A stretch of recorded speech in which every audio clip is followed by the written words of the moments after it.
সংসদে যারা এটিভি থেকে মাইনা সংসদে দাঁড়াইতে পারে, একটা রিক্সাওয়ালা কি জন্য দাঁড়াইতে পারে?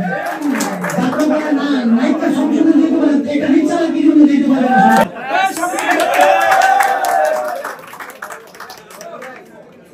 আমি তো কথা বলতে পারবো না, তারা এই কমিটি সম্বন্ধে কথা বলবো।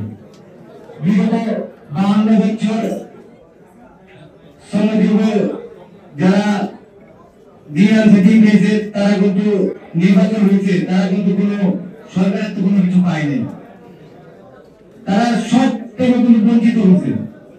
তাই আমরা এই যে ফেসিবাদ বিগত 17 বছর দেশ চালিয়েছে, এই তাদের বিরুদ্ধে যারা কথা বলছে তাদেরকে খুন করছে, তাদেরকে মনে করেন ই করছে, কেউ কথা বলতে পারেনি।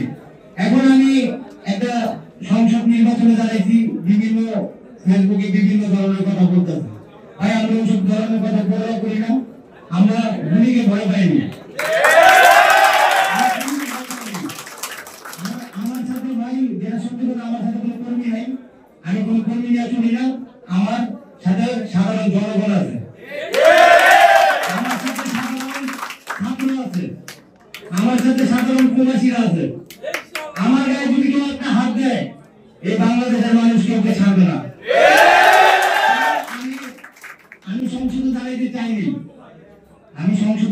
চাইনি, আমার থেকে খারাপ লাগছে সংসদে যারা এটিভি থেকে মাইনা সংসদে দাঁড়াইতে পারে, একটা রিক্সাওয়ালা কি জন্য দাঁড়াইতে পারবে?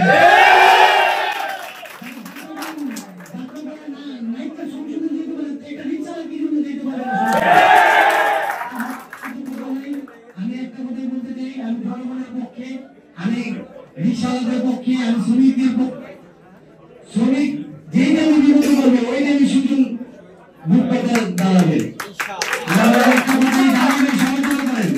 বিগত 17 বছর কেউ সমালোচনা করতে পারেননি, আপনারা সমালোচনা করতে পারছেন আমাদের জন্য। আমরা যদি আন্দোলন না নামতাম, এই বেশিরভাগ ইন্ডিয়া গেত না, আর আপনি সমালোচনা করতেও পারতেন না।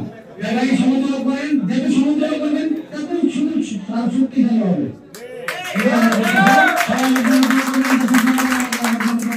আসসালামু আলাইকুম।